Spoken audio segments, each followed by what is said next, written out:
10 பாடல்கள் உள்ளன. நேரத்தை பொறுத்து இப்பொழுது 2 பாடல்கள் நான் பாடிக்கொண்டு இருக்கின்றோம். அடுத்ததாக நாவுக்கரசர் தெரியும் அல்லவா?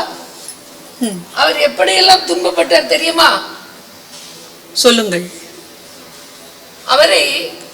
அவர் வேற்று சமயம் சார்ந்து விட்டார் என்ற காரணத்துக்காக அரசன், சமண அரசன் மகேந்திர பல்லவன், அவன் என்ன செய்தான்? அவரை கடலிலே தூக்கி எறிய நினைத்தான். கடலே சும்மா தூக்கி எறிந்தால் அவர் நீந்தி வந்து விடுவார் என்று கருதி பாறாங்கல்லோடு சேர்த்து பிணைத்து கடலிலே தூக்கி எறிய செய்தார். ஆனால் அவரோ நமச்சிவாய நமச்சிவாய என்று சொல்லிக்கொண்டு அவர் கடல் கரையை திருப்புலியூர் என்று சொல்லக்கூடிய தலத்திலே அந்த கரையை வந்து சேர்ந்து விட்டார். அந்த பாடல் தான் சொற்றுடை வேதியன் என்று சொல்லக்கூடிய பாடல். நமச்சிவாய என்று சொல்லக்கூடிய மந்திரத்தின் மகிமையை இந்த பாடல் உணர்த்துகிறது. சொற்றுணை வேதியல் சோதிவானவள் பொற்றுணை தேர்ந்தடி பொருந்த கை தோழ. சொற்றுணை வேதியல் சோதிவானவள் பொற்றுணை தேர்ந்தடி பொருந்த கை தோழ.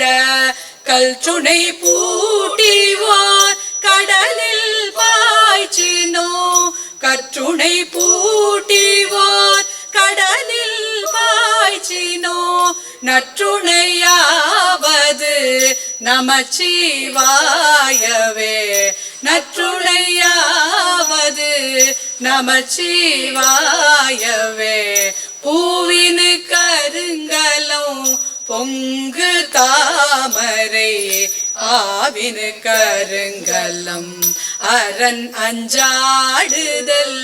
கோவினு கருங்கலம் கோட்டமில்லது. கோவினு கருங்கலம் கோட்டமில்லது. நாவினு கருங்கலம் நமச்சிவாயவே.